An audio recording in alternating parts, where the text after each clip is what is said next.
Kamaya Kuyate Soroshu Konanada, Madame Ngusku.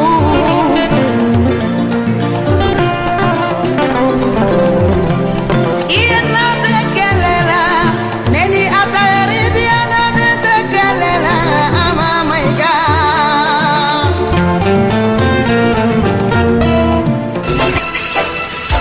Radio Kédou, le journal, avec Sotelma Malitaire. Nous sommes lundi 2 février 2015. Au sommaire de l'actualité, après Sini de Faso Iwaton, c'était le tour des leaders de l'URD de présenter ses vœux à la presse malienne et pour occasion faire le bilan de l'année 2014 vu par le parti URD.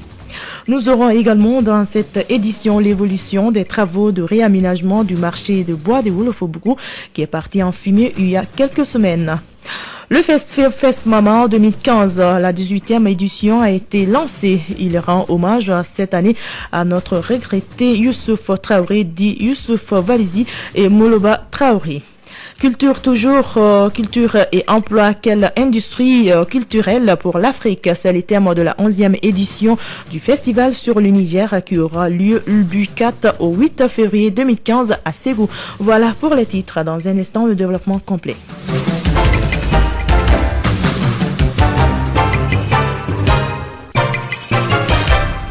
Une fois de plus, bonjour. Au microphone, Kanikita, à la technique Fatoufala.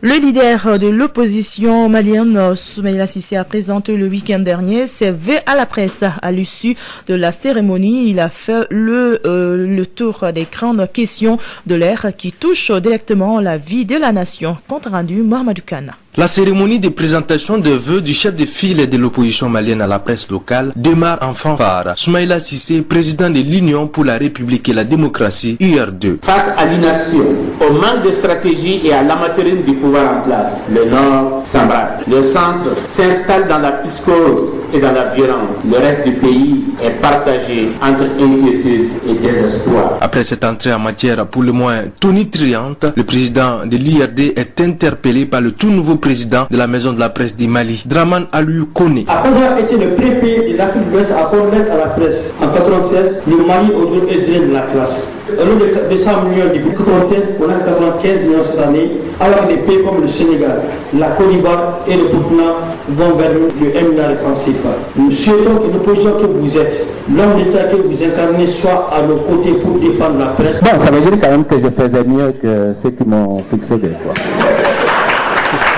Soumaïla Cissé, président de l'IRD. D'autre part, pour l'Assemblée nationale, le président de notre groupe parlementaire est là. Je crois qu'il a pris bonne note. Certains députés, nous ferons tout pour conforter la presse parce que nous croyons que sans la presse, nous n'allons pas pouvoir avancer. Nous avons besoin de vous, quelles que soient vos critiques. Vous aurez donc en permanence le soutien de l'IRD. La cérémonie de présentation de vœux de l'actuel patron de l'opposition malienne à la presse, ex-président de la commission de l'UEMOA, a pris fin par la dédicace de son livre « De belles années au service de l'intégration régionale ». Le président de l'URD est également revenu lors de sa présentation des vœux à la presse sur les voyages du président Ibeka et sur les affaires liées à l'achat des matériels militaires et celui de l'avion présidentiel. Soumaïla Cissé.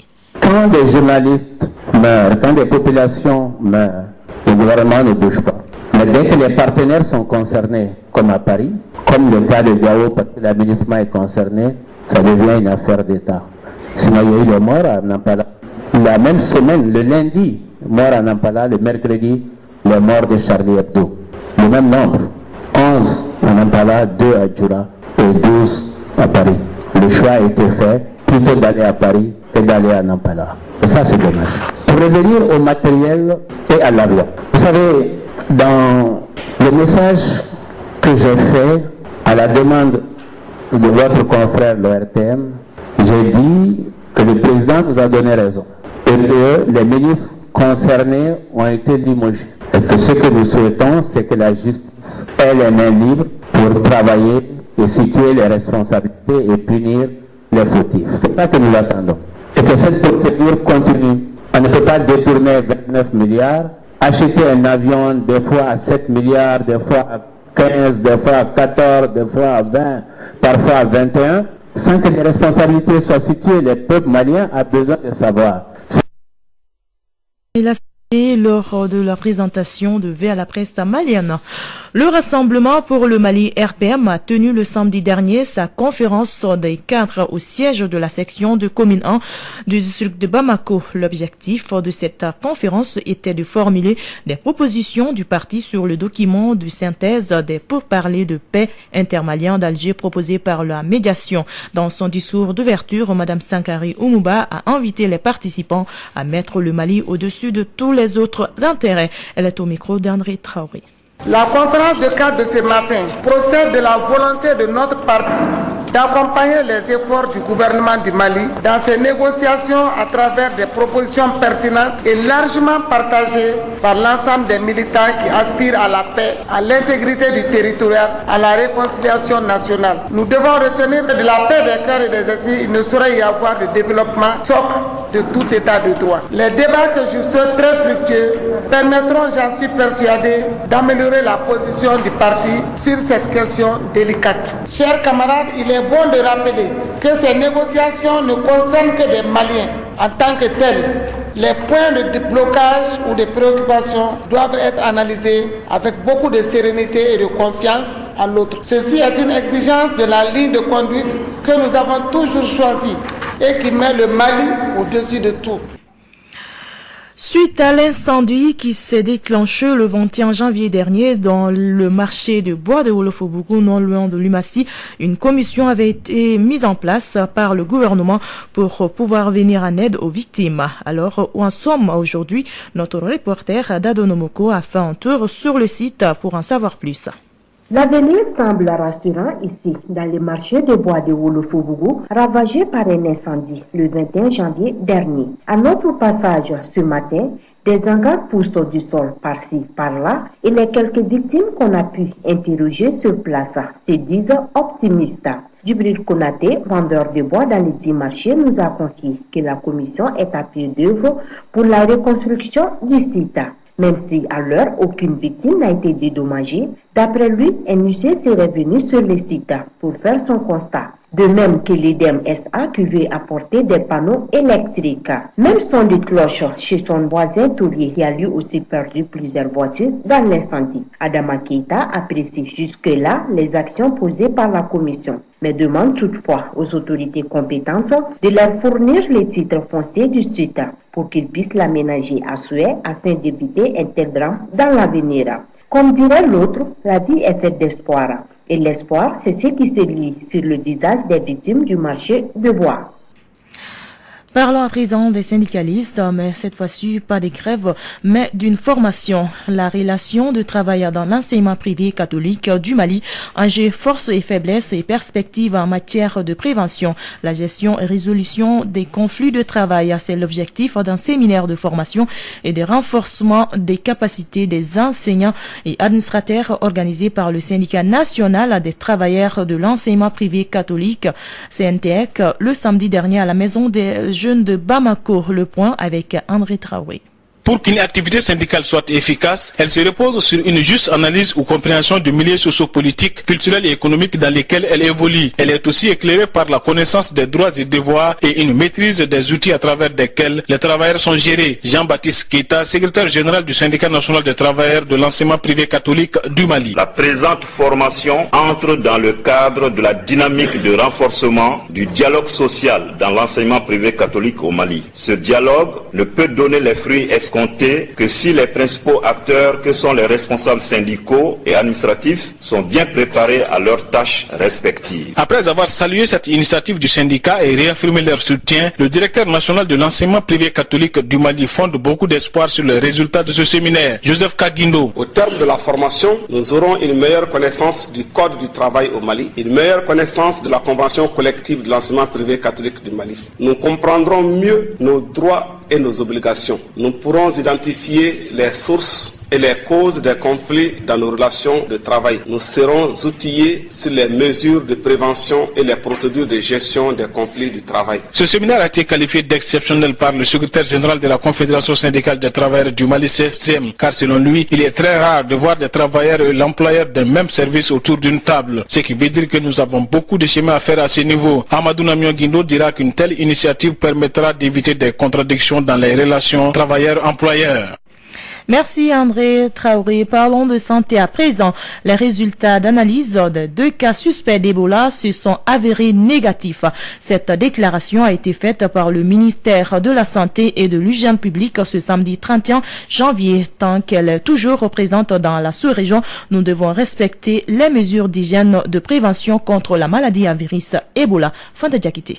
Le Mali date du 23 octobre 2014 a enregistré son premier cas dont un décès. Jusqu'en date du 31 décembre, il a totalisé 7 cas avec 5 décès et 2 ont été guéris. Bien que déclaré sorti de l'épidémie de la maladie à virus Ebola depuis le 18 janvier 2015, le Mali fait face à une menace réelle. Tant qu'elle n'aura pas été vaincue dans les pays de la sous-région où elle a été déclarée. La preuve, il y a quelques jours, 2 cas suspects ont été déclarés. Mais après les analyses, ils se sont avérés négatifs. C'est pourquoi le gouvernement malien appelle l'ensemble de la population à une mobilisation accrue pour éviter toute réapparition de la maladie à virus Ebola au Mali. C'est là en respectant les règles d'hygiène de prévention contre Ebola. Il est toujours conseillé de se laver les mains au savon au moins 5 fois par jour, d'éviter les accolades et de se serrer les mains autant que possible.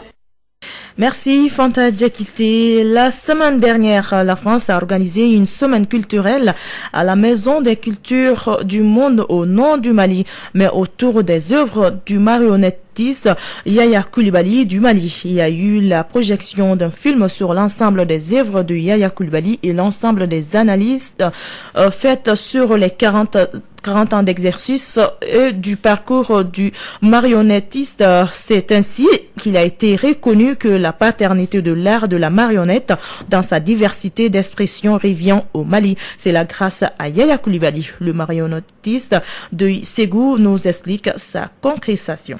Il y avait dans la salle des éminents hommes de culture, hommes de presse comme vous et beaucoup de scientifiques. Ils ont vérifié tout depuis la balkanisation du continent noir au congrès de Berlin de 1885 jusqu'à aujourd'hui. Il s'était avéré que l'Afrique n'était pas porteuse et qu'il fallait une mission civilisatrice pour nous. Et qu'une fois, à l'unanimité, on nous a reconnu la paternité de l'art de la marionnette dans sa diversité d'expression. Je pense que ça, c'est un honneur, grand honneur. C'est pas moi, c'est le Mali. Alors, si on nous reconnaît cette paternité, et ça veut dire que le Mali existe, tant sur le plan culturel, sur le plan artistique, sur le plan sociologique, sur le plan ethno-sociologique, sur le plan même historique, sur le plan géographique, sur le plan politique, disons tout court sur le plan humain, je pense que le Malien doit maintenant relever la tête face au ciel. Et à partir d'aujourd'hui, je me suis dit, nous n'avons plus droit à l'erreur, nous devons y aller. Et protéger jalousement ce patrimoine. Vous savez que la marionnette a été à l'origine de la migration du peuple Mandinka jusqu'au dans le pays de l'Amérique latine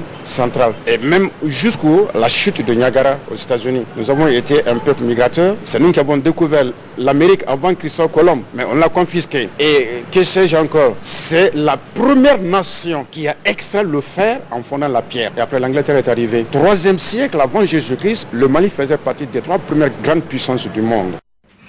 Parlons toujours de culture, mais cette fois-ci de festival sur le Niger, culture et emploi. Quelle industrie culturelle pour l'Afrique? C'est le thème de la 11e édition de ce festival qui aura lieu du 4 au 8 février 2015 à Ségou. Les préparatifs vont bon train. Déjà, toutes les grandes installations ont été faites. La scène de musique, les stands de la foire internationale ainsi que les plateaux pour les artistes en herbe. En plus de la création de l'hymne de la paix par les rappeurs du Mali, la tête d'affiche de cette édition est la diva Oumou Sangari. Mais les activités du festival vont démarrer mercredi avec le colloque. Écoutons certains organisateurs de cette grande activité culturelle de notre pays. Nous avons voulu traiter ce thème parce qu'aujourd'hui, la question de fond dans notre pays, c'est la relance de l'économie nationale, mais surtout la reconstruction du tissu social. Donc nous allons travailler sur la problématique des industries culturelles. Non seulement travailler sur un modèle africain, mais aussi explorer les gisements d'emploi à travers ces secteurs. Les travaux là ne sont autres que justement le montage de la scène et des loges des artistes. Et tout est à même l'eau. Non seulement pour célébrer les peuples, la diversité culturelle, la cohésion sociale, mais aussi créer une occasion pour un brassage des peuples du Mali, pour qu'on se retrouve autour de ce qui nous unit. Ce projet consiste justement à amener tous les artistes issus du hip-hop à faire un hymne de la paix, à ce que le monde du hip-hop, du rap, il prône la paix et la cohésion sociale. Quand il y a le festival, il y a le monde, on peut gagner un peu. On a beaucoup de produits pour montrer les gens. Nous, le 22 décembre, on est prêt à accueillir les festivaliers. Pendant les 3 jours de festivité du festival, nous gagnons plus que même des 3 mois que nous gagnons. La ville est fait un prêt pour accueillir ces festivaliers. Nous leur disons au bismillah à Ségou. Sport, Air de Congo, Guinée équatoriale, Ghana, Côte d'Ivoire, c'est le cardas de la CAN 2015. Les rencontres des quarts de finale resteront dans les annales de la Coupe d'Afrique des nationales. Les Équato-Guinéens créent la sensation et se qualifient pour la première demi-finale de son histoire. Bakary Cissé. À 20 minutes exactement de la fin de la rencontre, les Aigles de Carthage prenaient une option sur la suite du tournoi. 1-0 grâce à Ahmed Akaïchi. Dans les temps additionnels, sur une faute inutile dans la surface de réparation, l'arbitre mauricien siffle un penalty en faveur de la Guinée équatoriale. Une décision vivement contestée par les Tunisiens. Elle est transformée par Javier Balboa. Un but partout, score à la 90e minute. Tout le monde se remet en route pour les prolongations. À la 101e minute, nouveau coup dur pour la Tunisie, sans doute fatal. Sur un coup franc à 20 mètres de la ligne de but des Aigles, Xavier Balbota ajuste une balle à effet qui va se nicher dans la lucarne gauche du portier tunisien. 2-1 pour la Guinée équatoriale. Le ciel vient de tomber sur les Aigles de Carthage. La Guinée équatoriale se qualifie du coup pour la première demi-finale de son histoire. Toujours au stade de Bata, les Léopards du Zaïre ont déquilotté leurs voisins de Brazzaville. 4-2 après avoir été mené 2-0. Les Léopards de la République démocratique du Congo rencontreront en demi-finale le 4 février prochain à Bata les éléphants de Côte d'Ivoire, vainqueurs de Fenac d'Algérie 3-1. L'autre demi-finale de cette Coupe d'Afrique des Nations opposera le Ghana, facile vainqueur de la Guinée-Conakry 3-0 à l'équipe nationale de la Guinée équatoriale. Ça sera au stadium de Malabo. Bakary Cissé à la Coupe d'Afrique des Nations pour Radio Clédou. Merci Bakary Cissé. Et voilà, c'est ce qui me font à cette deuxième édition de Clédou Info qui vous a été présentée par Kani Keita. La mise en onde était assurée par Fatou Falla. Merci à tous de l'avoir suivi et bonne suite de programme sur 101.2.